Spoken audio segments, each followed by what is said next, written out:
Any time in prison is really stressful for somebody who doesn't know how to get answers. Our team at resilientcourses.com has answers. We're going to provide you with as much guidance as we possibly can about what to expect when you're going in there. During this time of pandemic, things are a bit extraordinary.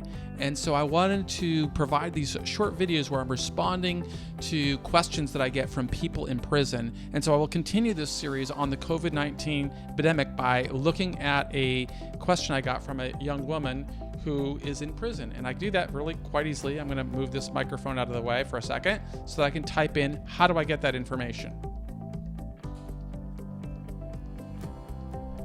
You see, I typed into core links. That is the system that people in prison use to communicate outside in a quasi-email function. So they have access to a terminal. When they go to that terminal, they can insert their account number, and as long as they have credits on their account, they have to pay for it. They can send an email, and it doesn't come to me directly in the way that we get email outside in society. I have to go to this third-party app, which is Core Links, and I can look at the messages that I have received. And today I have 6 messages from different people, but I'm going to go back to one that I received a couple of days ago, and it was from this person here. It's kind of long and it's hard to read this way, so I've taken the time in preparation for this video of just writing out some of the salient points. So the first thing that she asks is, have I heard anything about them releasing minimum or low security people in prison? And just so that you can see, I did a video about that yesterday, responding to that question. I'm going to move over here and type in YouTube. And I'm going to go to Prison Professors, because I don't know where you're getting this information. You may be getting it from Prison Professors, but you may not know where to go see. I want you to see that on Prison Professors, our channel, we've created a playlist for COVID-19, and it's right here, COVID-19 and the BOP. You can see, and I'll be publishing this video there.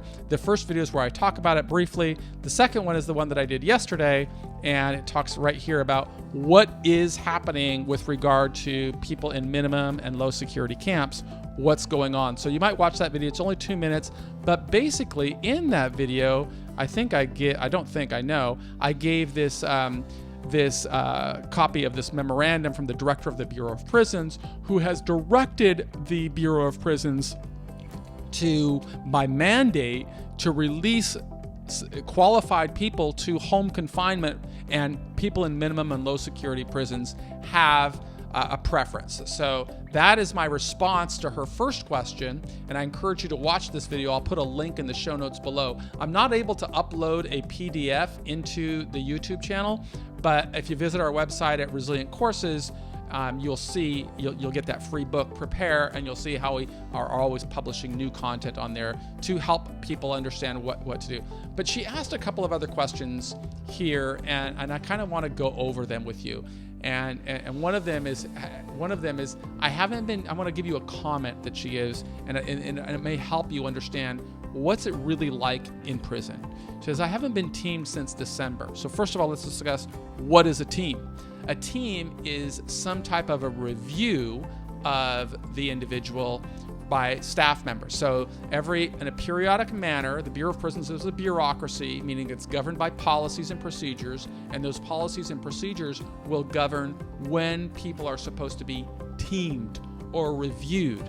Now, for people who are within a year of their release date, they get teamed more frequently, probably every 3 months if they're within a year, and after that it's either every 6 months or every year during normal times. These are not normal times. The Bureau of Prisons put out a press release yesterday that the entire Bureau of Prisons is on lockdown for 2 weeks, and I suspect it'll go longer than that.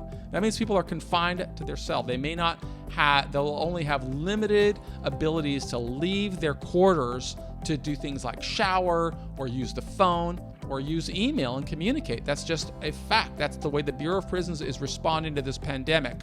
Hopefully they're letting some people transition to home confinement, and I hope this young lady becomes one of those people. She certainly qualifies. She's a minimum security person, and she's got a health complication, and she's concerned about the pandemic. But look at the way the communication flow goes in prison. She says, I'm just going to read her comment here. I haven't been teamed since December. I'm filming this on April the 1st, 2020. She hasn't been filmed in 4 months. And to her, that's a big deal because it's been 4 months and she's separated from the people she loves and the people who love her. But that's not a big deal in the Bureau of Prisons' eyes. And so when we're confronting a conflict, we should begin by thinking about the stakeholders. Who are they? What are they doing? Then we've got to think about, when did she get out? So she's got 17 to 19 months from the time that she gets out. Then what else is salient here? She's got a case manager who is not too sympathetic to her. This is basically what she says. My case manager is absolutely one of the worst people I've ever met. He was horrific to me. He refused to speak with me. I tried multiple times. I said, sir, I just got moved to this unit and I'm overdue to be teamed. And my case manager was supposed to meet with me this week and I was moved to teaming. So she can see she's just incredibly frustrated. But then she says, I need somebody to speak with the DA on my state case. Well, that's not a case manager's function, and he's not going to care about that. And so when you go into this system, you have to recognize you're a cog in the bureaucracy. And it's only going to be somebody who is really well prepared and really understands the system who's going to be able to overcome those challenges. So that's the information that we try and provide, is how do we do it? How would I do it? I can tell you I would not be expecting a case manager to do anything for me. I've got to learn how to be my own best advocate. The sooner that starts, the better, particularly during a time of a pandemic. And in tomorrow's video, I'll talk a little bit about what would I be doing if I were locked in there during this time of COVID-19 crisis. Thanks.